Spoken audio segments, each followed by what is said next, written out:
নমস্কার, তোমাদের সকলের প্রিয় পাঠশালায় আরো একটি নতুন ক্লাস নিয়ে হাজির হলাম তোমাদের সামনে।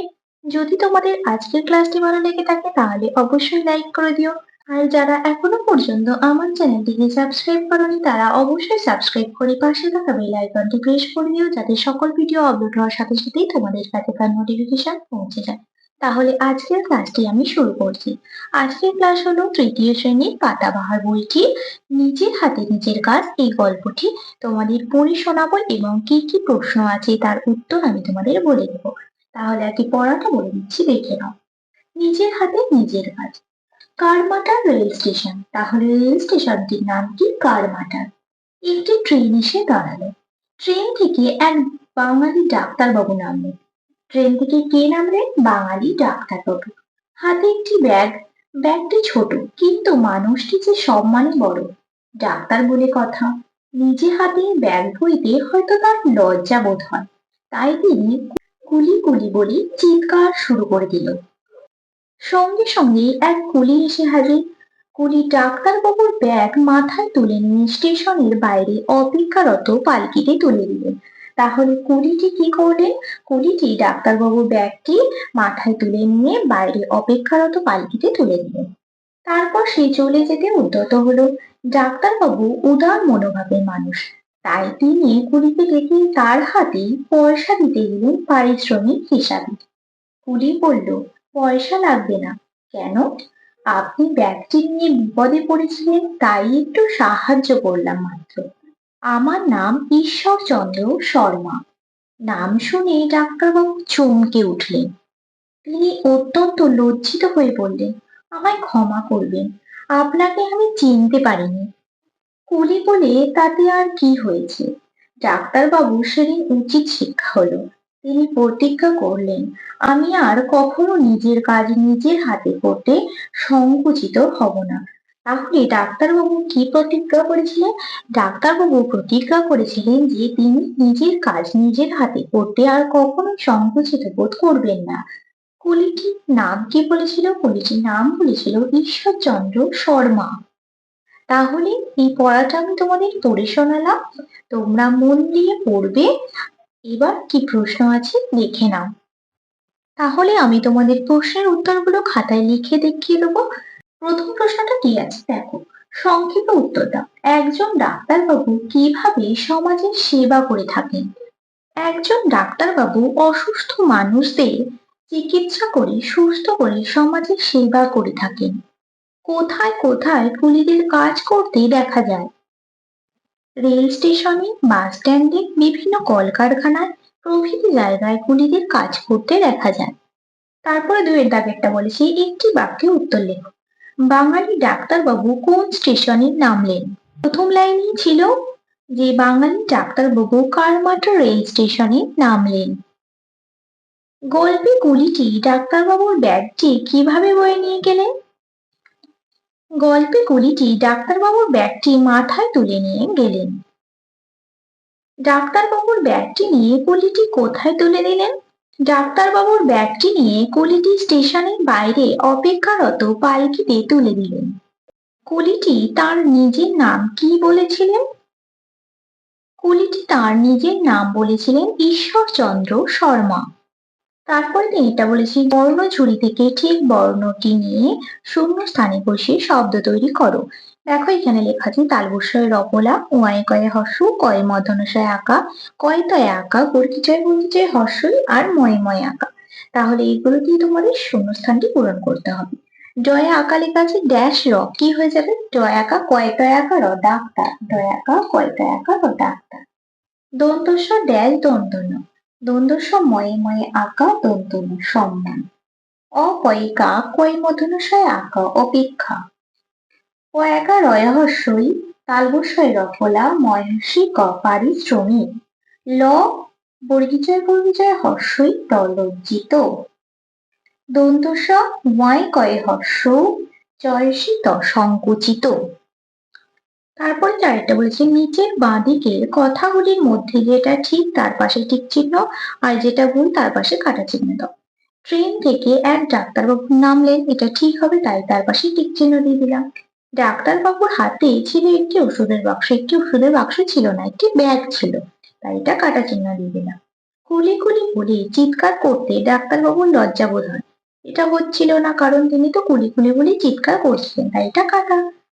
গল্পের কুলিটির সম্মানে ডাক্তারবাবুর চেয়ে অনেক বড় ছিলেন, এটা অবশ্যই ঠিক, তাই এর পাশে টিক চিহ্ন দিয়ে দিলাম। তারপরে পাঁচেরটা বলেছে বর্ণগুলিকে জুড়ে শব্দ তৈরি করে। তালবস্যয় হসন্ত হর্ষই, তাহলে এই দুটো যোগ করলে কি হবে? তালবস্যয় হর্ষই হয়ে গেল। তারপর কি আছে? কই মূর্ধন্যস্বয়, কই মূর্ধন্যস্বয় কিভাবে লিখি? এইভাবে। আর কি লেখা আছে? আঁকা, আঁকা দিয়ে দিলাম, তাহলে কি হয়ে গেল? শিক্ষা। তারপরে কি আছে? ডয় হসন্ত যোগ আ, তাহলে কি হয়ে গেল? ডয়ে আঁকা, ডয়ে আঁকা লিখে দিলাম। কয় হসন্ত যোগ ত যোগ আ, তাহলে এটা কি হবে? কয়ে তয়ে আঁকা র, তাহলে কি হলো? ডাক্তার। এরপর কি আছে? বয়ে আঁকা, বয়ে আঁকা দিয়ে দিলাম, বয়ে হর্ষ, তাহলে কি হয়ে গেল? ডাক্তার বাবু। তারপর ঠিক আছে অ যোগ প যোগ একা, তাহলে কি হলো? অ পয়ে একা। তারপর কি আছে? কয়ে মূর্ধন্যস্বয়ে, কয়ে মূর্ধন্যস্বয়ে আর লেখা আছে আ, তাহলে কি হয়ে গেল? অপেক্ষা। তারপরে কি আছে দেখো, বয়ে হসন্ত যোগ হসন্ত, কি হবে? বয়ে জফলা, আ দেয়া আছে আঁকা, গয়ে হসন্ত, তাহলে কি হয়ে গেল? ব্যাগ। তারপরে আছে ছয়টা বর্ণ বিশ্লেষণ করো। কারমাটার, স্টেশন, পারিশ্রমিক, ঈশ্বরচন্দ্র আর ক্ষমা। এগুলি তোমাদের খাতায় দেখিয়ে দিচ্ছি, দেখে নাও। দেখো লিখেছি কারমাটা, কয় হসন্ত যোগ আঁকা, প্রথম আছে কয়ে আঁকা, তাহলে কয় হসন্ত যোগ আঁকা। তারপরে কি আছে? রয়ে হসন্ত যোগ ময়ে আঁকা, ময়ে হসন্ত যোগ আ, টয়ে আঁকা, টয় হসন্ত যোগ আ যোগ রয়ে হসন্ত, তাহলে কি হয়ে গেল? কারমাচার। তারপরে আছে স্টেশন, দন্তস্বয় টয়ে একা, তাহলে এটা ভাঙলে কি হবে? দন্তস্বয় হসন্ত যোগ টয়ে হসন্ত যোগ এ। তারপর কি আছে? তালবস্য দন্তন, তাহলে তালবস্য হসন্ত যোগ অ যোগ দন্তনয় হসন্ত। তারপরে আছে দেখো পারিশ্রমিক, পয়ে আঁকা আছে, পয়ে হসন্ত যোগ আ, রয়ে হর্ষই আছে, রয়ে হসন্ত যোগ হর্ষই, তালবস্যয় রফলা, তালবস্য হসন্ত যোগ রয়ে হসন্ত যোগ অ যোগ ময় হর্ষই আছে, ময় হসন্ত যোগ হর্ষই যোগ কয়া হসন্ত, কি হয়ে গেল? পারিশ্রমিক। তারপর কি আছে? ঈশ্বরচন্দ্র, দীর্ঘই যোগ তালবস্যয় হসন্ত যোগ বয় হসন্ত যোগ অ যোগ র যোগ চ যোগ অ যোগ নন্দনে হসন্ত যোগ দয়ে হসন্ত যোগ রয় হসন্ত যোগ অ, ঈশ্বরচন্দ্র। তারপরে হচ্ছে ক্ষমা, কয় মূর্ধন্যস্বয়ে অ যোগ ম যোগ আ। তারপরে বলেছে একই অর্থের শব্দ লেখো। উপস্থিত, উপস্থিত শব্দের অর্থ হলো হাজির, ক্ষুদ্র, ছোট, মর্যাদা, সম্মান, কুণ্ঠিত, লজ্জিত, থলে, ব্যাগ। তারপরে আছে বিপরীতার্থক শব্দ লেখো। সম্মান, লজ্জা, শিক্ষা, উচিত আর সংকুচিত। সম্মানের বিপরীত শব্দ অসম্মান, উচিত অনুচিত, লজ্জা গৌরব, সংকুচিত প্রসারিত, শিক্ষা অশিক্ষা। তারপরে নয়টা বলেছে বাক্য বাড়া। কুলি হাজির, কোথায়? ডাক্তারবাবু ডাকার সাথে সাথে রেল স্টেশনে কুলি হাজির। ডাক্তারবাবু চমকে উঠলেন, কেন? ঈশ্বরচন্দ্র শর্মা নাম শুনে ডাক্তারবাবু চমকে উঠলেন। তিনি প্রতিজ্ঞা করলেন, কি প্রতিজ্ঞা? তিনি প্রতিজ্ঞা করলেন আর কখনো নিজের কাজ নিজের হাতে করতে সংকুচিত হবেন না। ট্রেন এসে দাঁড়ালো, কোথায়? কারমাটা রেল স্টেশনে ট্রেন এসে দাঁড়ালো। তারপর এটা বলেছে দেখো গল্পের ঘটনাক্রম সাজিয়ে লেখো। আমাদের আমি সাজিয়ে লিখে রেখেছি, বই থেকে খুঁজে তোমরা সাজিয়ে নেবে নিজে নিজে, দেখবে এটা পড়লেই তোমরা পারবে। ডাক্তারবাবু তাঁর ব্যাগ বইতে লজ্জা পাচ্ছিলেন। ডাক্তারবাবু সেদিন উচিত শিক্ষা হলো। কুলি বলল পয়সা লাগবে না। ডাক্তারবাবুর ডাকে কুলি এসে হাজির হলো। একটি ট্রেন এসে দাঁড়ালো, একটি ট্রেন এসে দাঁড়ালো, এটা প্রথম ঘটনা। ডাক্তারবাবু তার ব্যাগ বইতে লজ্জা পাচ্ছিলেন, এটা দ্বিতীয় ঘটনা। তারপরে ডাক্তারবাবুর ডাকে কুলি এসে হাজির হলো, এটা তৃতীয় ঘটনা। কুলি বলল পয়সা লাগবে না, এটা চতুর্থ ঘটনা। আর ডাক্তারবাবু সেদিন উচিত শিক্ষা হলো, এটা পঞ্চম ঘটনা। তাই দেখো পাশে 1, 2, 3, 4, 5 এইভাবে লিখে রেখেছি। তারপর দেওয়া আছে শব্দার্থ লেখো। অপেক্ষারত, যিনি অপেক্ষা করছে। উদ্যত, প্রবৃত্ত বা উন্মুখ। পারিশ্রমিক, মজুরি।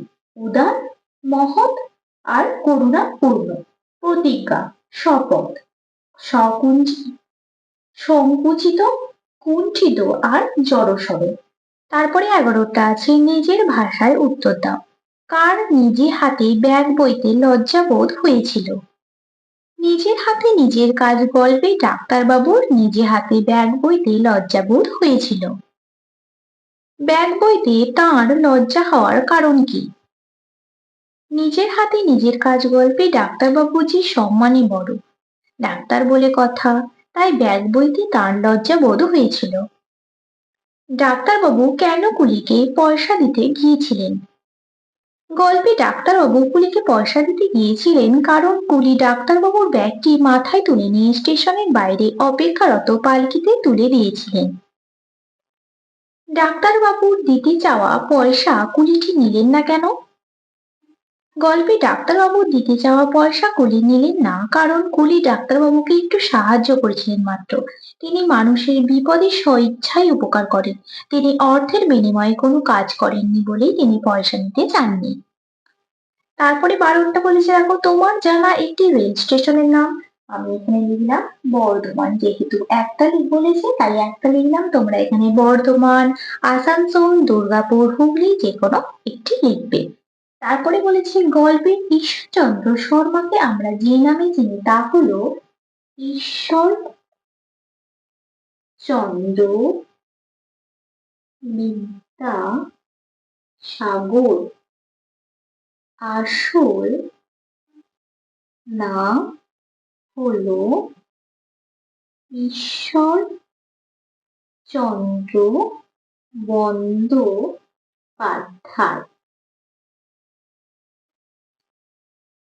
তাহলে তোমাদের আজকে আমি নিজের হাতে নিজের কাজ গল্পটি পড়ে শোনালাম এবং তার প্রশ্নের উত্তরগুলো লিখিয়ে দিলাম। তোমরা আশা করছি বুঝতে পেরেছ। তোমরা আগে ভালো করে গল্পটি পড়বে, তারপর দেখবে নিজেরাই প্রশ্নের উত্তরগুলো পাচ্ছ। তাহলে আজকের ক্লাসটা আমি এখানে শেষ করছি। খুব তাড়াতাড়ি আরো একটি নতুন ক্লাস নিয়ে হাজির হবো তোমাদের সামনে। সকলে সুস্থ থাকবে, স্বাভাবিক থাকবে। সকলকে অসংখ্য ধন্যবাদ।